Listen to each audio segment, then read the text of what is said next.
guys! Welcome back to my channel. So, ito na yung ating yung Sunday newspaper guys. 5 lang yung pinabili ko sa aking asawa. 5.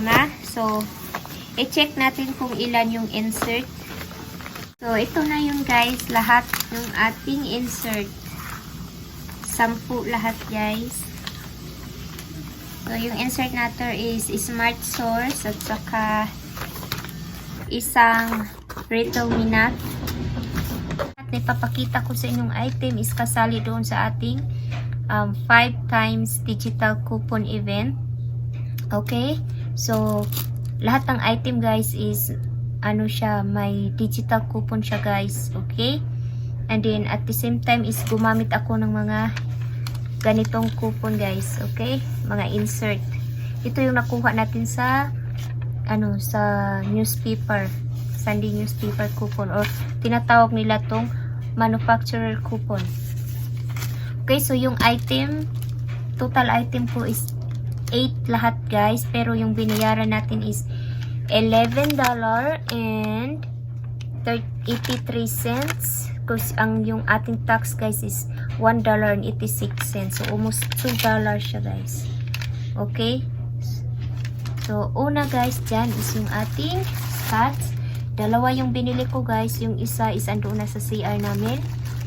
Ano to siya guys, $3.49 na lang siya, and then may 50 cents off ako guys, so $2.89 na lang sa 12 rolls.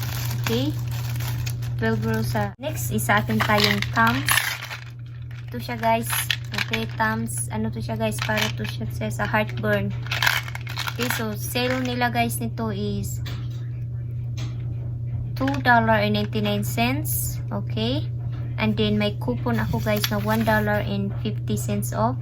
So dalawa yung ginamit ko guys, kasi dalawa yung binili natin. And then as you can see naman dito sa ating coupon is limit 4. Okay, may aywan ko kung makikita nyo, basta limit 4, so dalawa lang yung kinuha namin.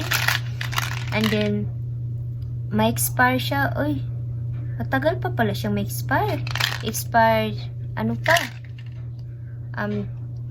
March 22. Pwede pa kaming kumuha dito guys. So from $2.99 guys, then this one $1.50, so naging ano na lang siya guys, $1.49. Okay, kada isa guys, $1.49. Not bad na guys, kasi ating Act Kids mouthwash.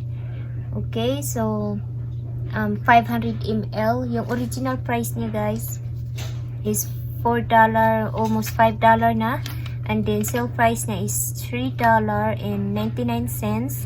I mean $3.29, and then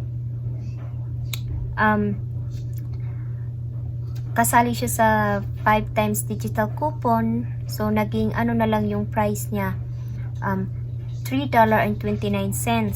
And then gumamit ako ng $1 off for one item, so naging $2.29 na lang natin siyang nakuha.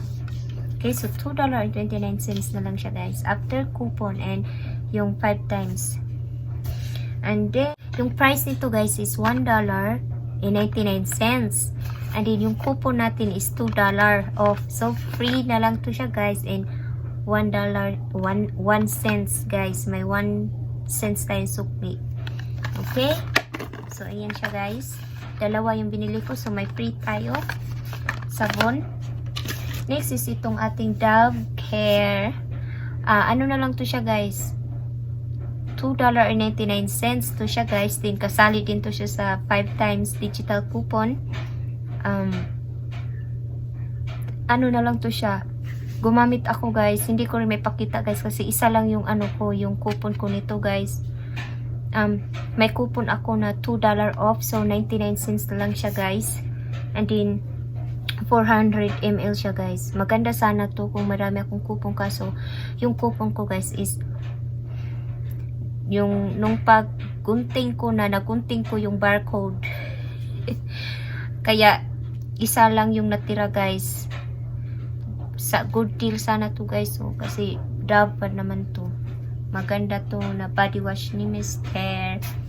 So, I think guys, that's it. So, ipapakita ko na lang yung actual total ko talaga guys. Bago yung suki card. Okay, pakita ko sa inyo yung card.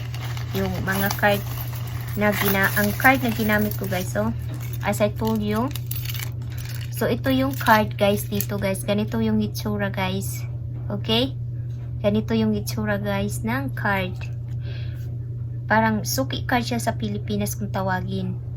Okay, so ipapakita ko sa inyo guys. May picture kasi ako and may video din ako. Hindi lang natapos yung video after sa coupon guys. Kasi tinawag niya yung manager nga. Kasi nga, dahil dito guys. Dahil dito kasi, hindi na pala sila tumatanggap ng overage, ang tawag doon. O, basta yung, halimbawa ito, $1.99, and yung coupon ko is $2. So, masyadong mataas yung coupon kaysa sa item. Pero, tinanggap naman nila guys, kaya nga need nila ng approval sa manager. Kaya yun, nakat yung video ko doon. Okay? And aside from that guys, gumamit ako ng coupon na Catalina. May kasi ako $1.75. So yun ginamit guys, King Supers. Okay? So yan guys. Ito dalawang Scotch, dalawang Tums, yung Act mouthwash natin, yung Dove body wash, at yung Johnson bar natin guys. Okay? So, yan siya guys. Yung ating mga coupon. Yan. Yung ating mga coupon. Ito siya guys. Kung napapansin nyo guys, is in-override to siya ng manager. Ito yung ating dalawang $2 para sa ating Johnson guys. Okay? So, yung ating tax guys is $1.86. So, almost $2 na siya guys. So, ating total is $11.83. So, lumalabas na mga around $10 lang yata guys yung ating, or $10 or $9 guys yung ating total sa ating items. So, 8 items guys. And then, ito yung total ng ating manufacturer coupons, yung mga pinakita ko sa inyong coupon. At ito naman yung sa ating super card coupons, $19. So, total is $26.75. Okay? So, that's it guys.